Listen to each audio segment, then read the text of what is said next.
Hello and welcome to the Alastair Greener Generationally Speaking podcast, where we look at bridging the generation gap by debunking myths, tackling stereotypes and sharing practical tips on how we can build stronger intergenerational connections.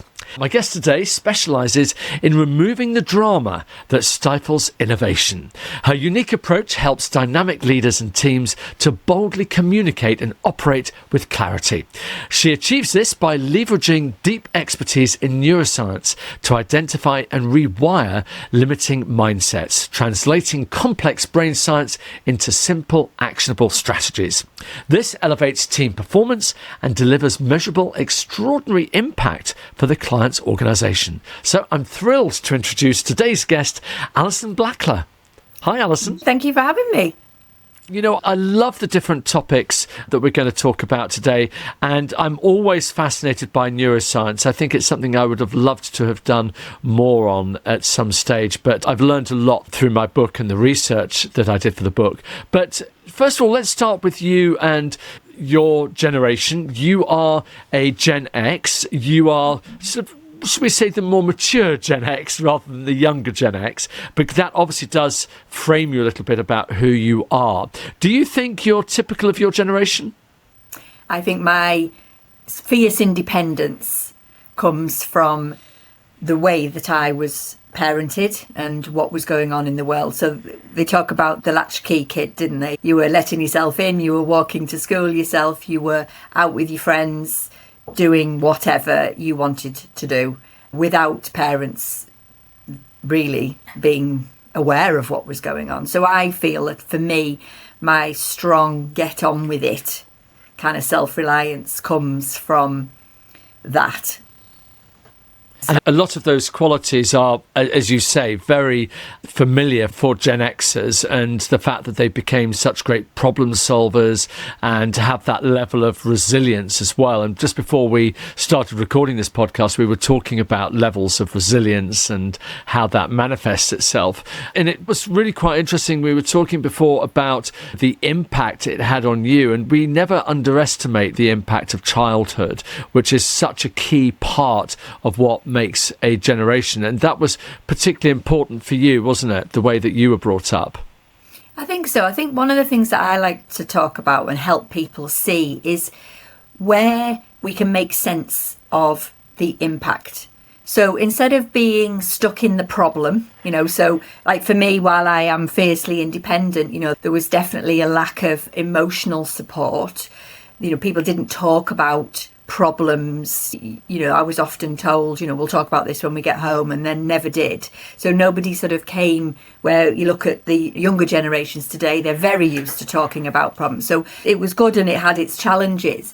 But for me, it's being able to go, oh, that's why that's like that. So that you don't have to necessarily dig into all of the way that you were parented and judge your parents for it and criticise them. They did what they did based on what they knew.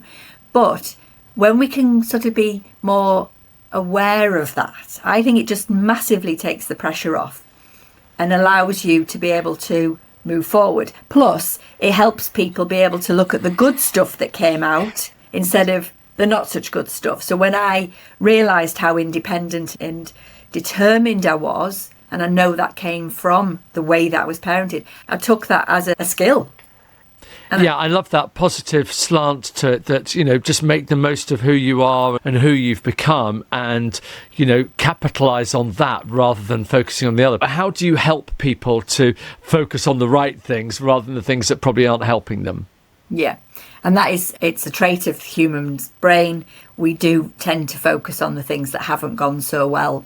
And we can then rewrite the story, which is what most of us do. So what we actually believe happened, we end up rewriting it that many times that the story... And what's really interesting, if you ever spend time with people who both describe their reality, which it's their reality, they're describing a different situation. And that's what any conflict, any drama situations, people are doing that. But what I like to help people do is to be able to look at whatever's gone on without judgment, however you were brought up, whatever people said to you, and whatever you then believed about yourself. Let's try and find the things that are worth having, if you like, that are useful. So for me, it was realising how independent I was, that could see that as a strength, rather than be stuck with the feelings and the thoughts that you've got that don't serve you. So for me, it's all about what's not serving you and what's serving you.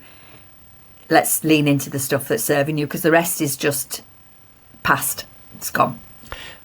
And tell me about the clients you have, who you work with. So I work with individuals, quite ambitious individuals who want to spend sort of 6 months. I like to do a much deeper dive for them to get the results they want. And then I also work with teams or groups of leaders, exec teams, helping them understand themselves so that they can communicate differently, so that they can lead well, so that they can be more successful. And what are you seeing generationally? So, for example, if you're working with an individual or team who are generally older versus those who are younger, what sort of differences are you noticing between them, the way they deal with issues? So I think the thing that I have noticed, and this is where I got really interested in this topic as well, hence me using it as my TEDx topic, was we are, and again, it's a human trait, but we are very quick to judge and jump to assumptions. So we make an assumption very quick, and the brain uses them as like a filter. We are likely to just very quickly judge somebody based on age. So you'll hear people sort of say, oh, that younger generation, they're lazy, they're entitled, they don't know what they're doing. Or conversely, the younger generation are saying sort of things like, oh, they don't really know what they're talking about, or, they're not very forward thinking. And while there is traits of truth in the way that we see each other, and that's normal, we're leaning into the challenge, if you like, instead of the possibility is what I like to talk about. So getting people to really think about, well, what are they showing you? For me, the younger generation, where some people are seeing them as lazy and entitled, I think they're putting a mirror up. I actually think they're putting a mirror up to the older generations who are very resilient, which is great, but also pushing on, working late hours, trying to do things differently. And for me, it's about being really curious about all of that. And I think that's where the success is. And what's going on neuroscientifically when it comes to making judgments about each other? What's happening in our brains at that point? So the brain is a certainty-making machine, a threat response machine. When we were built to survive in the jungle. And now our brains are still trying to do that in social situations. From a neuroscience point of view, I like to help people see what could have triggered it. Often it is a threat response, but it might be to do with how much clarity you've got. It could be to do with whether somebody's given you enough autonomy, enough freedom within what they're asking you to do. It could be whether it feels fair.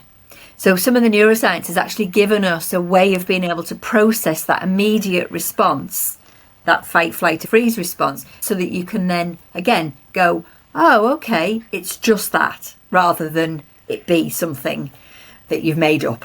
Even when somebody just looks in a certain way across a room, can be perceived as a threat. Ooh, they're unhappy with me. I like to help people understand that, because I think then we can just take the pressure off and then respond more responsibly. The immediate response is like the fast train, and the logic is like the slow train. So, you've got to do something to help the slow train pull into the station. That's the bit that you can make a massive difference for people. And one of the things a lot of people talk about is this thing of, it's taken us, thousands of years to become who we are as individuals. A lot of people are saying, oh, it's the world we live in. It's changed the way we think. It's changed, our DNA almost. But my understanding from other people I've spoken to in this space is actually that's not really the case. No, the way that we respond, the way the brain is organised, if you like, with the immediate threat response versus where all your information is and all your beliefs and all your patterns and programs and your emotions, that actually is still running in the same way. But I think the way the world is impacting on us, and I think it's actually getting harder, because I think we have got more to look at. We've got more potential threat. We've got the whole of social media, which is a potential threat to the way the human brain is wired. Every single thing that pings on people's phones, it could be perceived as a threat. Yeah, so effectively we're dealing with ourselves as prehistoric man, but we're having to deal with modern technology and what our natural reaction to that is. Yeah. So that's all seen as a social threat. So where it used to be a physical threat in the jungle, it's got more legs than that. But I think it's helpful for us to understand the relationship between the way that we're all wired, so the way that prehistoric wiring is there, and then the way that each of us is wired based on what's gone on. So this topic, how we were brought up, is in there, along with lots and lots of other things that have happened to you. Because, people forget that the subconscious mind remembers everything, and it's all in there, and it could pop up at any time. Now, given all of that, how do you use that knowledge and that deep understanding neurologically? How do you use that with your teams to break down those generational barriers? So for me, it's a massive awareness piece. I genuinely believe that 80% of making any change is being aware of what is going on. So what is going on for you? Once you've understood that, you can then understand that something different may have happened to the other person or other people. Because what I always hear people say is they know that everyone is different. But when the pressure's on and there's stress and there's extra work or there's deadlines, everyone forgets that everyone's different. So then you start communicating or start doing something in the way that you think is right. And of course, all your other people are different. And that's where I think from a team perspective or a leadership perspective, or I like to work with middle managers, often who've been promoted because they're good at the job, but they don't know how to lead people. So they then end up being not the great technical person anymore because they've now got 4 people to try and look after, and they're not happy because they don't know what they're doing. So being able to kind of look at that piece around differences. And as we said at the beginning of this conversation, having that light understanding of why that might be the case. Why, if you've been parented, often my generation were parented by quite strict parents, you might feel somebody's telling you that you're wrong, and that might have a huge impact on you. And from a leadership point of view, you can lose people's attention or capacity for days by what a leader has said to them. But it could be that it's just triggered their stuff. So to answer your question more succinctly, to help people understand where their behaviour meets somebody else's, and then if it's not working, how can we tweak it? So can we think about how we set something up? Can we, if you're a leader and you say to somebody, can I have a word? Like, some people will literally panic because you're the authority. But that does stem from people's parenting, because some people won't see that as a problem depending on what their experiences were. And it's not just parenting, is it? It's what was going on in the world when we were having those formative years. Which, of course, is entirely generational.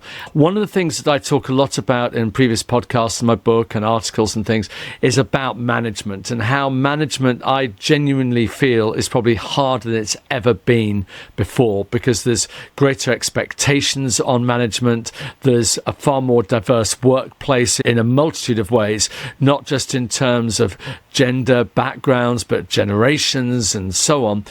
How do you help managers? Because, you touched on it there before, that many people become managers because they're great at their jobs. They're not necessarily people management. Is the right amount of money and resource being put into helping those people become great managers? I hate to just say no, because I think that is the answer.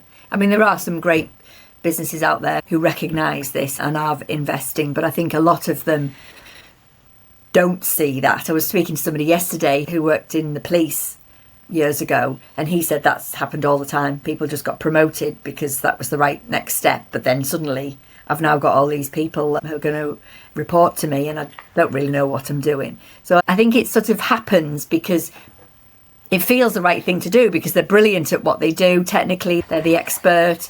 They might be smashing more goals than anybody else, so it feels like, of course, they're going to be a great leader.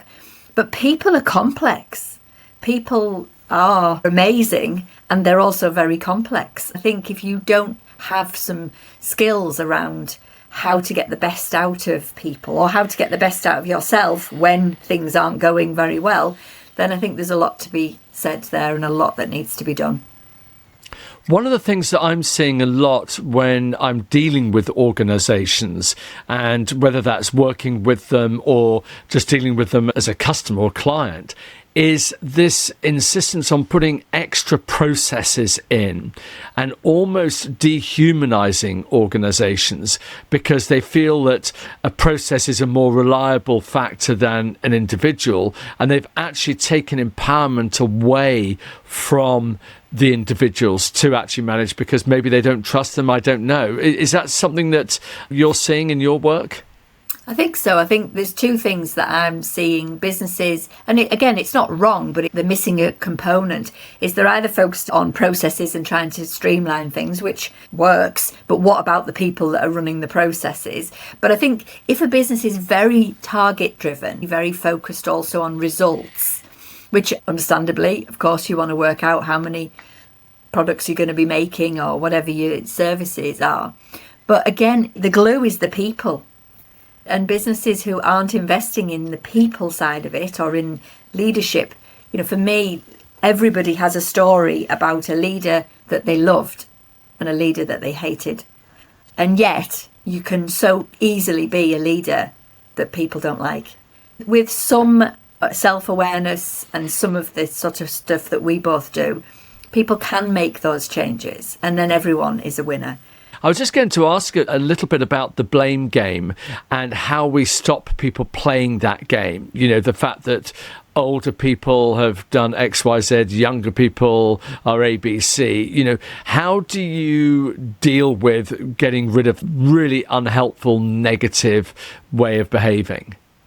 Well, again, I think it's about being aware of it, it's calling it out. So I use a model in my leadership program that literally spells out drama and looks at all of the roles in drama. And so often in leadership and management, one of the roles that gets played the most in drama is rescuing, is people who are rescuing their team members, which is so disempowering, and also it leads to burnout. And this happens with these new managers who don't really know how to lead the people. So they suddenly go from being the most amazing person to now doing 4 people's jobs because they're constantly rescuing. And then they burn out. So then they blame everybody else or they feel like a victim. It's very fear driven, but it's mainly because people are not stopping.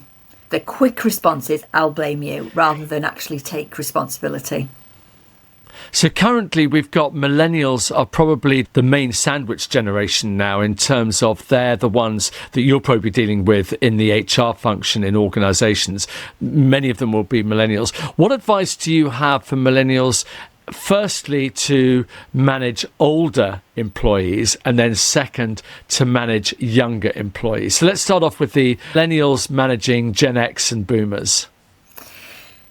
So I think for me, again, it's about transparency, isn't it? When people, if you're blaming that somebody's not doing something or doing something, for me, it's about getting in the room with both generations. But it's about that transparency, because I think, the millennials will want to get it right. They're very values-led, aren't they? They want it to be right. They want to make sure everything's good. Yeah, they want authenticity. They want authenticity. Thank you. That was the word. But I think, Rue, if you are leading these different generations, is being more open to possibilities and being more transparent, being more vulnerable to say, look, what is going on here?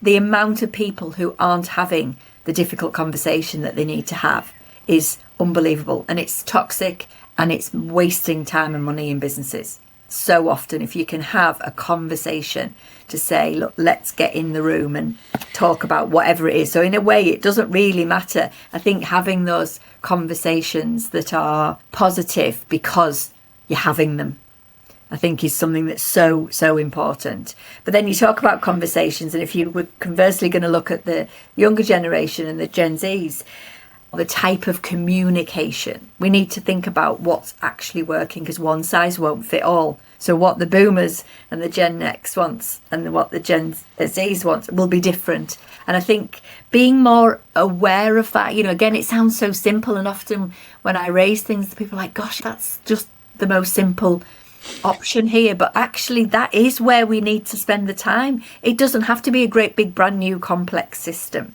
It's about speaking to people, but speaking to them in a way, in a language that they understand, a language of trust. Is it face-to-face, or what's the kind of conversation that needs to be had? And one of the tips, or one of the things I like to help people look at, is have an agreement of how different types of conversations will be communicated. So if it's a really important one, it will be face-to-face. If it's a really difficult one, it will be face-to-face. If it's organising something, it will be on this platform. Arrange that with people so that everyone understands how to communicate and then where to communicate. Because there's so many platforms that you can have Teams conversations, you can have text, you can have emails, you can have this. And I think that's what's losing some quality. Yeah, and actually it's interesting because one of the things I talk a lot about in my book and other places is about having omni-channel communication. A lot of organizations seem to want to do just, okay, we're going to go all digital, or we're going to do this way or that way. And the reality is that different generations want different things. Older generations tend to want a little less communication. Younger generations want more. And the one thing that a lot of people are missing out on is the fact that younger generations want face-to-face. Doesn't bear out in all the research that I've done. They do want those face-to-face conversations, and it makes sense because as youngsters, that's what they had. When they had those important conversations, it was face-to-face. So it's interesting how that's replicating into the workplace. And one of the things I wanted to ask you was about empowerment, because you talked there a lot about those conversations. What can the C-suite do to empower that manager more and to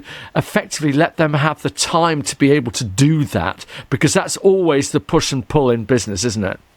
I think that's the type of communication, because I think you are right that there's assumptions made that the younger ones don't want to be on, they want to be on a platform, not in the room. And as we say, none of that's true. And also we're making assumptions that all of them will want that. And again, that's where I like to break that down. That was my TEDx, is to break down that stereotyping, because we're not all the same. Every generation, every group of us within each generation, we're all unique. So for me, it's about saying as a group, as a team, let's agree that this is where we'll communicate, because I think that's one of the first things that is important. But in terms of how do we help with empowerment, what I love to talk about is how we give praise, how we have difficult conversations, how we ask for help, how we offer help, and all of those things give people an opportunity to flourish, to be empowered. I like to ask leaders, what conversations are people having about you at the dinner table? And if you can influence that by, you might hear somebody saying, oh gosh, today, I was trying to do this thing and it didn't work out. My manager just took it off me. It feels really rubbish. And that's really disempowering. Whatever's gone on is disempowering. Versus, do you know what, today, this thing happened and it didn't go that well. But, I had a conversation with my manager. They've said, go on then, have a go with that. And let's see, I'll catch you at the other end if it doesn't work out, or something like that. The difference will be outstanding, because that person will come in with new ideas, will want to have a go at something else. And that's where I think some of the styles of management and leadership are a little bit old-fashioned, and they were not then leaning into somebody having lots of fresh ideas and not being able to share them. I literally coach people who come up with a great idea, and then my question might be, have you shared it? No. It's like, whoa, that's bonkers, but it's happening. Yeah, and so much of it is about, organisations thinking what's better for them rather than the individual, and not recognising that actually if you make it better for the individual, they are going to be far more effective in the roles that they have. I want to finish off, I can't believe time has already gone. I want to finish off, if I may, by just asking you some really not quick fixes, but some quick tips, some quick thoughts that in your work, especially using neuroscience as you do, and to break down those stereotypes and so on, what top tips do you have for organisations to bridge that generation gap so that they are working better together? I like to see curiosity as a gateway. If something is happening, rather than just plough on with what you think is the right thing, see curiosity as a gateway of wondering what is actually going on here. I'm not going to make any judgments. I'm not going to do anything. It's the thing you need to train yourself to do, but train yourself to be like, I'm just going to be curious. I'm just going to wonder what is actually going on. And I think doing that in itself creates better awareness, better peace. I think that's major. I think remembering that a different communication style isn't a personal attack. So if you're being asked to communicate slightly differently, it doesn't mean that you're wrong or it's a problem. It just means that we need to think about how do we open up a bit more. Because I think that's often the case when I listen to leaders and they say, I've got to change my style because somebody isn't responding very well. It feels like a negative thing. And I think we just need to see it as leaning into possibilities. And then I think it is that, try and spend time listening to understand rather than listening to respond or listening to fix, because leaders often feel that they have all the answers and they don't, and they don't need to either. So leaning into what people have got as options and ideas, you just never know. Chances are they'll have a gem. I think that's a great piece of advice. Lean in to understand rather than leaning in to fix. Great. I love that concept. It's been absolutely fantastic talking to you, Alison. Really appreciate your time today. You've given us some great tips. We're going to put more information about you, including a link to your TEDx talk in the socials, in the show notes at the bottom. But in the meantime, thank you for those pearls of wisdom. Thank you for joining us today. And thank you all for listening and watching too. We'll be back again in 2 weeks. The Alastair Greener Generationally Speaking podcast was presented by me, Alastair Greener. It was recorded at Granary Studios and produced by James Jones. Please follow us and leave us a review wherever you get your podcasts. To find out more, visit generationallyspeaking.co.uk.